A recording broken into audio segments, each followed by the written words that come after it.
The Public Safety Committee will come to order. Members, we have before us House File 285. You have heard, we've heard this bill before in committee. I'd like Representative Lesch, could you briefly review this for us? I will, Mr. Chair, members. What is before you is House File 285, as it currently stands, is what was presented about a month ago when we had the 3 full days and 2 nights of hearing on various gun bills, the practical prosecutor's gun package. Number one, and this was brought by myself as well as Hennepin County Attorney Mike Freeman, and I will point out the provisions of the bill, but I'm going to talk in terms of the DE6 amendment, since that will be offered later by Representative Schoen, and I will specify where you can find these provisions in that amendment. Number one, it is to keep guns away from felony domestic violence offenders. Members, we passed this list of predicated offenses prior to the time that we passed felony domestic assault by strangulation. So that can be found on 2.16 of the DE6 amendment. Number two, to keep guns away from repeat juvenile offenders, which is currently not the case in law. So it plugs that hole. That can be found on line 3.1.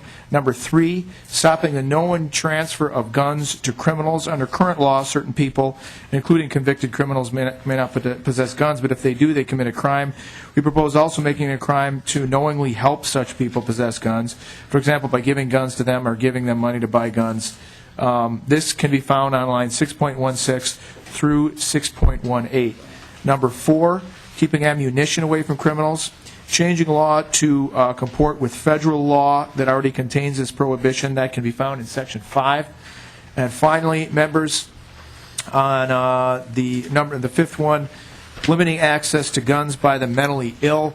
Members, currently, if a judge stays an order of civil commitment because an individual has private insurance and goes to a private facility, the stay does not, and you're only committed if you present a danger to yourself or others.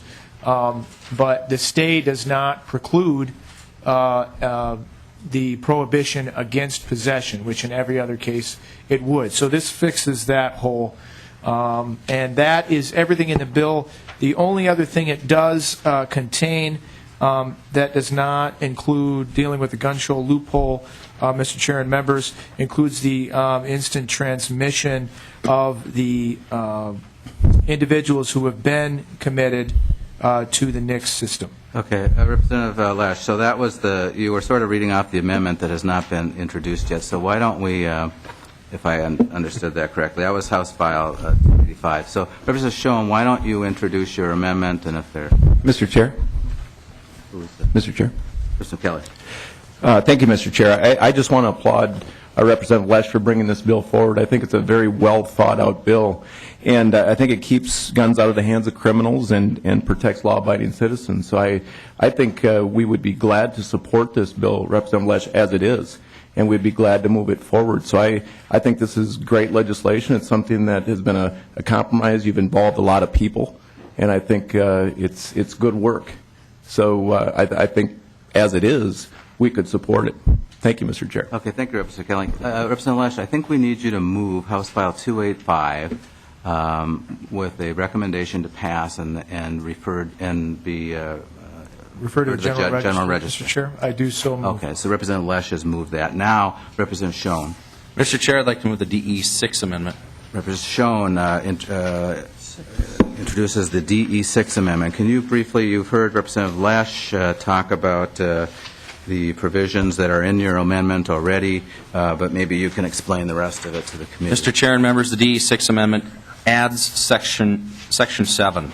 So all of Representative Lesch's bill is included, and this is in addition to gun shows, transfers of pistol and semi-automatic military-style assault weapons.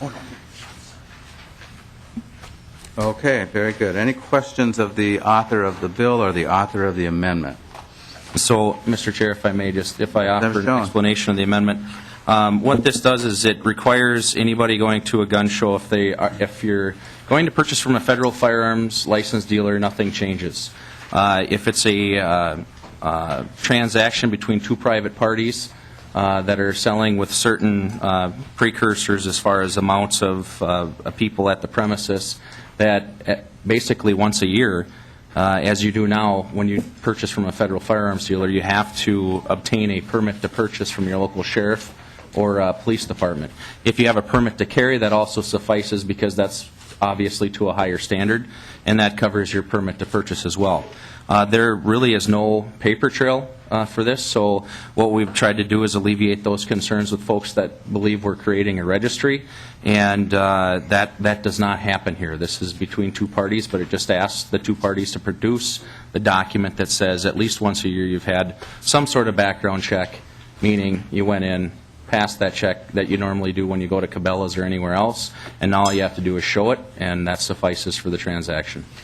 Very good. Thank you for the explanation. Questions of either the author of the bill or the amendment? If I could just clarify, Mr. Representative Chair, Lesch. there's some people that may be wondering what a gun show is, and under the bill, gun show is a function or an event where 25 or more firearms are offered for sale, and 10 or more persons are offering one or more for transfer. And the premises includes parking areas and areas open to the public that are used by attendees during the event. Very good. Thank you. Representative Kiefer. Thanks, Mr. Chair. On the amendment 616, it says a person is criminally liable for a crime committed by another under this section. Can you please explain that? What line number area? Representative 16. Stone.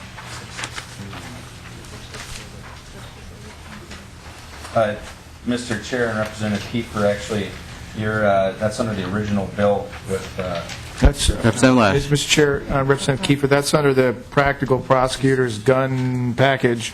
And what that says is if you are complicit, prosecutors, police officers run into problems where there are four guys in a car, they roll up on the car, and one gun goes out the window, and they say, well, it's not mine, it's not mine. So if you can determine that one person has procured a weapon for another criminal, you have to be a criminal in this instance. Mr. Debo, can you clarify that for us, just so we're all clear about what that language does? Yes, Mr. Chair. I believe the confusion arises because the original bill had the aiding and abetting language as a new subdivision to sections 624.713. The way the county attorneys, after reflecting on the proposal, they thought it worked better as a paragraph in the existing subdivision 2 of 624.713. So the intent is the same. They've just gone about it in a different way, and so that's why it looks different in the DE6 as opposed to the bill as introduced. Representative Kiefer. Anyone else?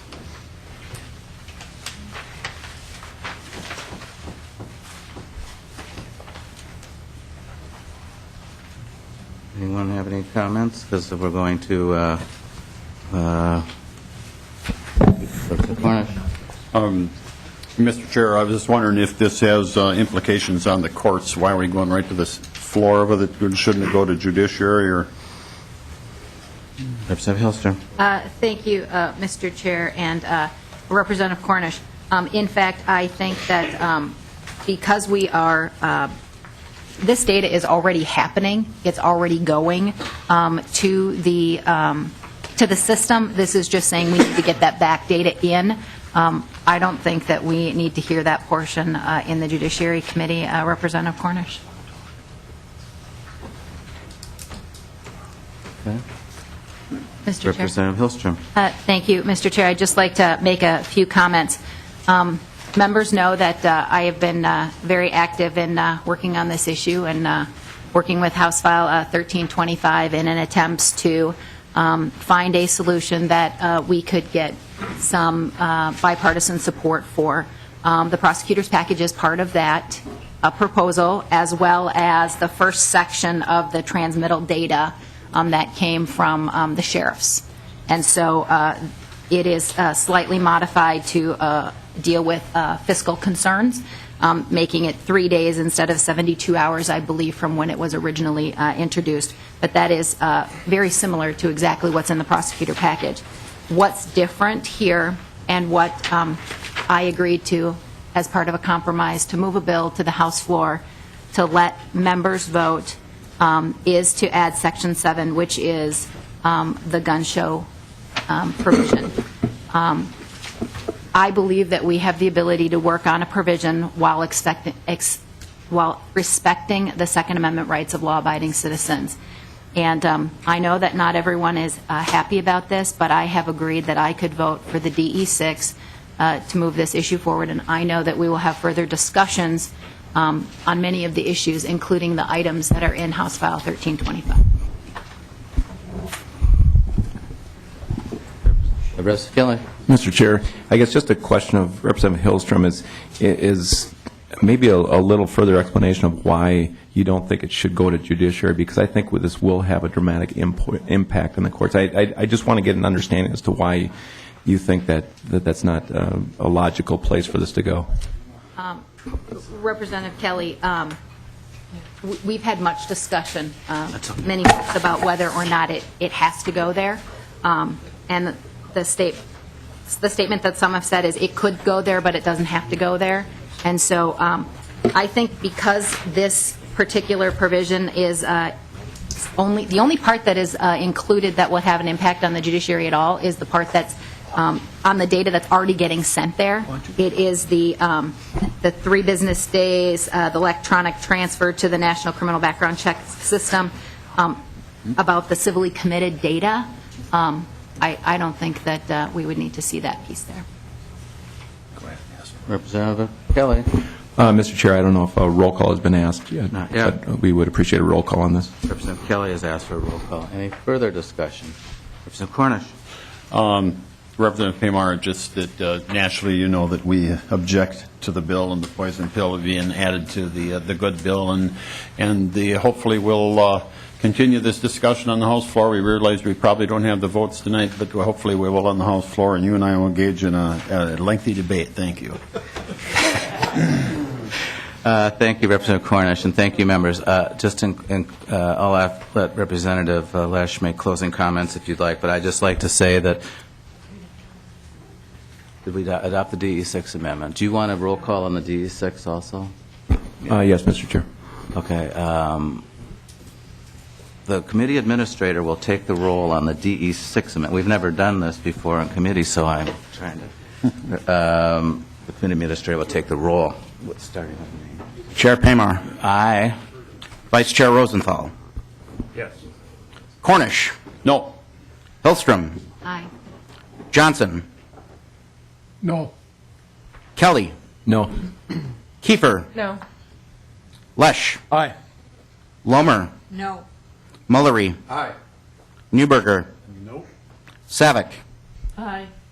Schoen. Aye. Simon. Yes. Simonson. Aye. Slocum. Aye. Uglum. No. Ward. No.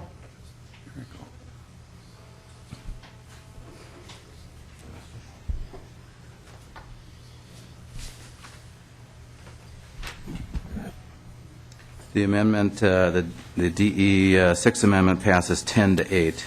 Now we are on the on House File 285 as amended. Representative Lesch, closing comments? Mr. Chair, the compromise to the bill was a difficult process. There were many people that around this table on both sides who put a lot of time into this. The discussion will continue on the House floor. In order to do that, I ask for your support. Okay. Thank you, Representative Lesch. And let me, Representative Kelly. Thank you, Mr. Chair. And Representative Lesch, I appreciate the work that's been put in and your acknowledgement that there was a lot of work put into this, and certainly the public input as well. And we've heard a lot, and Chair Paymar, I appreciate the time that you did give to this. I think that was very well received and very well thought out. But as I opened up, Representative Lesch, I expressed that we would be willing to support your bill before the amendment.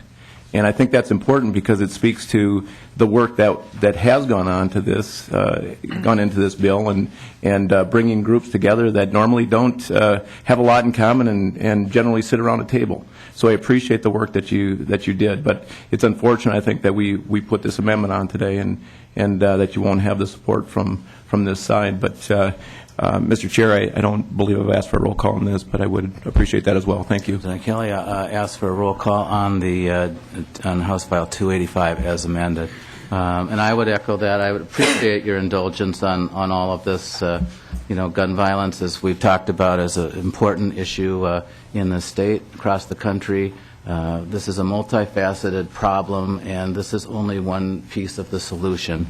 And I hope we can move forward. I hope, Representative Lesch, that you can move forward and talk with especially law enforcement that thinks that the provision in Section 7 is not strong enough, but I think we've taken a good step at dealing with some of the problems with sales at gun shows. Representative Schoen, thank you for offering the amendment, and I would appreciate your support. Mr. Chair, this is a work in progress, and we're already always ready to listen to ideas as we move forward. So thank you. Thank you. The committee administrator will take the roll. Chair Pamar. Aye. Vice Chair Rosenthal. Yes. Cornish. No. Hillstrom. Aye. Johnson. No. Kelly. No. Kiefer. No. Lesch. Aye. Lomer. No. Mullery. Newberger. No. Savick. Yes. Schoen. Yes. Simon. Yes. Simonson. Slocum. Aye. Uglum. No. Ward. No.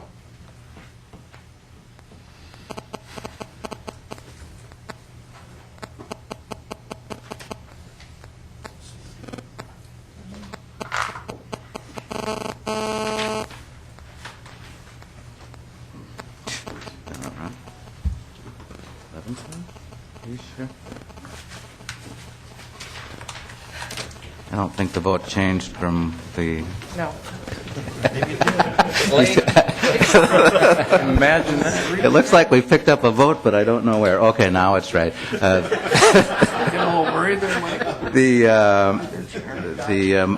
motion, the roll call is 10 in favor, 8 opposed. House 285 as amendment is passed and referred to the general register. Any further discussion? All those, we are done. Thank you, members. The meeting's adjourned.